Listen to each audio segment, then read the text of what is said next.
Hello, welcome to Simple Answers. I'm your host Jason.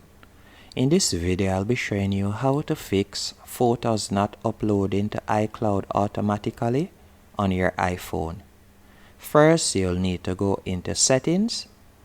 Once in Settings, you're going to tap on your device name right at the top. From here, you're going to tap on iCloud. Then you're going to tap right where you see iCloud Backup. You want to turn that on, as you can see right here, and it's turning on. Then you could select Backup Now. After you have done that, you're going to go back. Then from here you'll tap on Photos, and you want to ensure that iCloud Photos, the first option at the top, is enabled.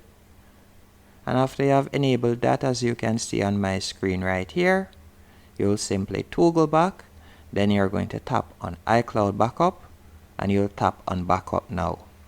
And that's it.